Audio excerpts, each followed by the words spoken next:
The chains were ceremonial. They weren't meant to restrain her. They were meant to humiliate. She entered the tribunal hall barefoot, hands bound behind her, ankles magnet-locked, wrapped in a prisoner's cloak with her serial number stitched across the spine in 11 alien dialects. The crowd was silent, but their eyes screamed. Disgust, arrogance, fear, not of what she was, of what she represented. The first human ever tried by the Galactic Compact, charged with war crimes. Her name was spoken in whispers across 5 systems. Soldier, commander, monster. She didn't speak as she was paraded past the benches. The chains dragged behind her, ringing across the polished stone. An intentional sound. A reminder. She was not there to testify. She was there to kneel. The High Arbiter, a 6-eyed telepath from the Aura species, read the charges aloud. You stand accused of genocide, cultural eradication, ecological sabotage, and systemic terror. Her face remained neutral. She didn't argue, didn't flinch, because everything they said was true. From their perspective, they showed evidence. Planetary scans of destroyed fortresses, time-stamped broadcasts of surrender signals ignored, transmission logs filled with static after human deployment. They showed footage of her unit, one of Earth's first strike silence teams, breaching a fortress on Vadran 4. No survivors, not even civilians. The tribunal gasped. The footage was pixelated, corrupted, but clear enough. A human silhouette. Her build, her walk, a blade in one hand, blood across the other. But even now, no one in the chamber felt confident, because she was calm, unshaken, even shackled. She stood taller than most species present. The lighting cast her shadow like a spear across the floor. "Do you deny the charges?" asked the Arbiter. She finally spoke. "No." A murmur. "Then you plead guilty?" "I said I don't deny them. I didn't say you're right." The Arbiter leaned forward. "Enlighten this court, then. What were your actions, if not war crimes?" She tilted her head, slowly, measured responses. Laughter erupted in the seats. The Arbiter slammed his staff. "Enough." He glared at her. "You burned 13 cities. You used atmospheric destabilization on living worlds." Her response was soft. "You tried to wipe out our colonies first. You didn't retaliate. You exterminated." "No," she said. "I ended threats. You call it murder. We call it closure." A judge from a Ketheri alliance snarled. "Humans are savages." She turned to him. "The only reason your lungs aren't filled with acid right now is because I chose not to speak freely." He stiffened. Her voice had weight, not rage, not bluster. Precision. She was never meant to survive this trial. The outcome was predetermined. She knew that the moment they didn't let Earth send legal defense. No human advocate. No neutral representatives. Just a human woman. Alone. In chains. What they didn't know was that Earth hadn't sent her for defense. Earth had sent her for delivery. The trial dragged on. Every hour, more footage. More accusations. Old logs pulled from destroyed outposts. A child's scream. A father's death wail. An alien city shown in flames. They wanted tears. Remorse. Guilt. But she didn't give it to them.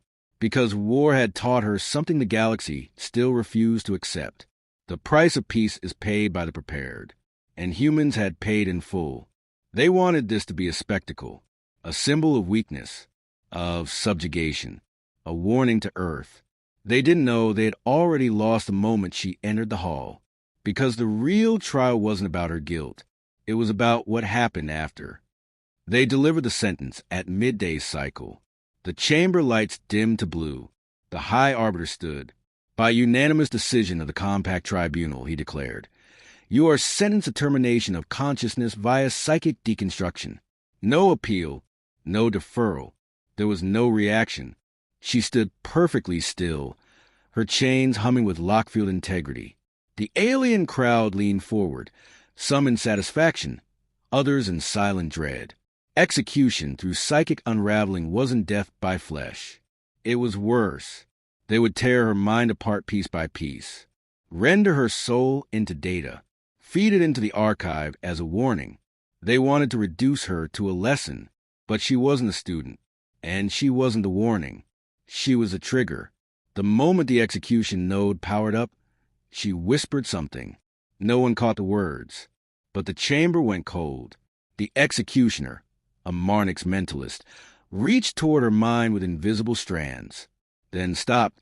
He tilted his head, blinked, and screamed. He saw himself on fire. He saw his mother die, again, but this time as a child watching helplessly. He saw Earth, not a planet, a funeral of stars.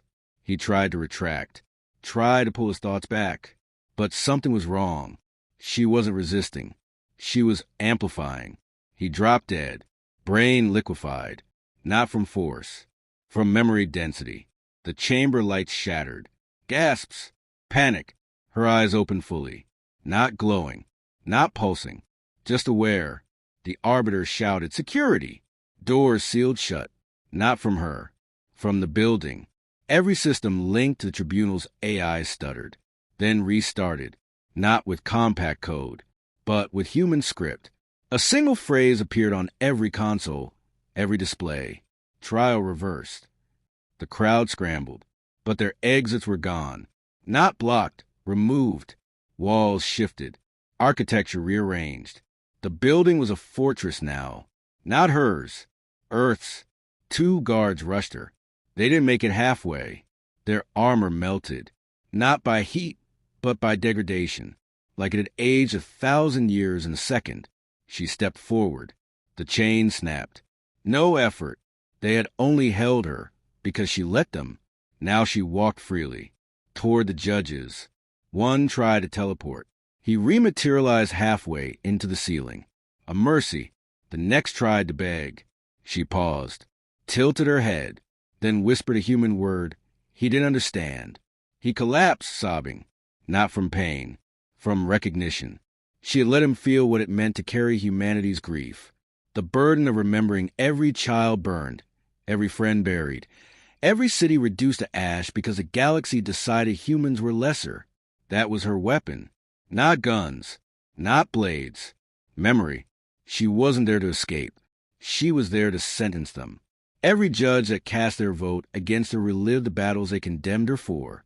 From her eyes, they saw the blood on her hands. Hands that were forced to kill because they had no backup, no aid, no mercy.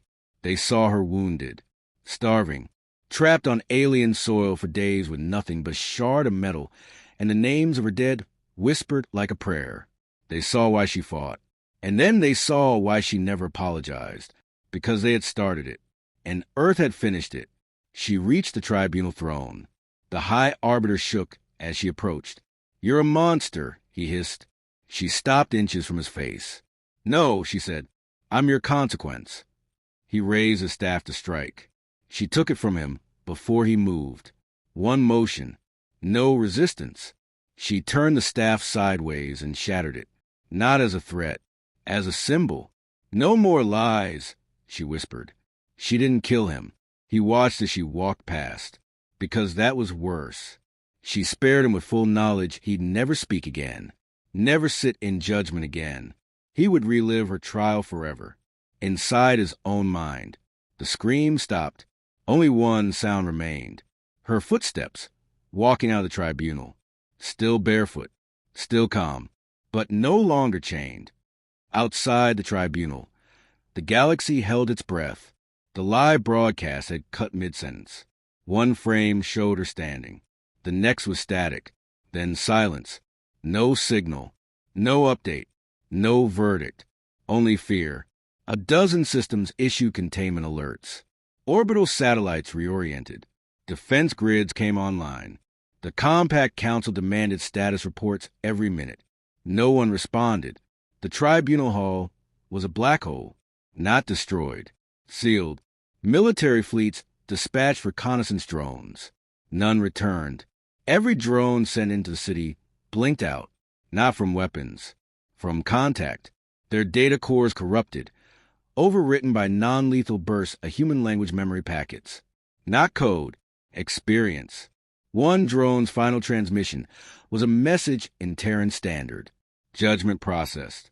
Now processing you. The compact panicked. Dozens of worlds ordered the evacuation of humans. Embassies were cleared. Trade deals suspended. Earth's diplomats were detained. Questioned. Scanned. None resisted. None seemed surprised. Because Earth knew this wasn't retaliation. This was inevitability. Inside the tribunal hall, no blood stained the floors, but the air reeked of endings. She stood in the center of the judgment circle, surrounded by silence. Most of the judges were gone, either fled into comas or broken beyond recognition. Only a few remained upright, silent, vacant, breathing but empty. The court AI flickered. It tried to restore logs. Failed, because the system had been rewritten. By her, not through technology, through presence. The architecture responded to her biosignature, to her trauma. Every wall now echoed human thought structure, empathic architecture. It absorbed memory, reflected it, amplified it. One technician tried to reboot the court surveillance network. The system asked him a question, not a command. A question: why did you let them lie? The technician didn't know the answer, so the system shut itself off again. Outside, 3 compact warships arrived. They hovered above the city, scanning for heat signatures, looking for survivors. The human signature was there, unhidden. She wasn't fleeing. She was waiting. The lead ship powered weapons. She looked up, smiled, not in challenge, in recognition, because she'd been here before. Once, long ago, standing under orbital guns on a colony that had already been written off. They fired then. She survived. Now she stood again, and the ships hesitated. Because even through layers of atmosphere, steel, and distance, they could feel her, not her power, her certainty. Then the broadcast resumed. Not video, just a voice. Hers. Calm. Level. Judgment has been rendered. Verdict irreversible. Sentence expanded. Across the ships, the crew felt a chill. Their personal devices began to hum. Not buzz. Hum. Then they saw the faces. Memories of the tribunal judges. In their final moments. Each face shown in silence. Not dead. Not mutilated. Just changed. Eyes wide. Mouths frozen. Like they had seen something so vast, so final. They couldn't speak again. The voice continued. You accused me of war crimes. What you feared was justice. Now you will remember what that looks like. The fleet commander tried to jam the signal. Too late. Every ship's interface collapsed. Rebooted in English. Then translated automatically. Into meaning. They didn't understand the words. They understood the intention. Not domination. Not revenge. Just truth. Truth delivered like a scalpel. Precise. Unforgiving. And unreturnable. The warships retreated. They had come expecting a rogue human. They left knowing she was a mirror. And they didn't like what they saw. She walked from the tribunal gates as the sun set. Her bare feet touched stone that remembered. Behind her, the court still stood. No fire, no rubble, just silence, and the heads of the tribunal, placed neatly in a ring, not trophies, markers, each one facing inward, toward the truth they tried to bury. She carried no weapons. She wore no armor. She didn't need either, because Earth had sent her to make one thing clear. You do not put humanity on trial, not unless you're ready to be judged yourself. The tribunal city never reopened. What remained wasn't a ruin. It was a relic. The building still stood, flawless and intact, but no being dared enter. The few who tried turned back after hearing voices. Not screams, not threats. Questions. Echoes of a human voice asking why they followed orders, why they obeyed lies, why they thought they were better. No AI touched core again. No guards were reassigned. The chamber of universal law became a shrine, not of reverence, of warning. They called it the circle of judgment. And the galaxy spoke of her now with one word. Heretic.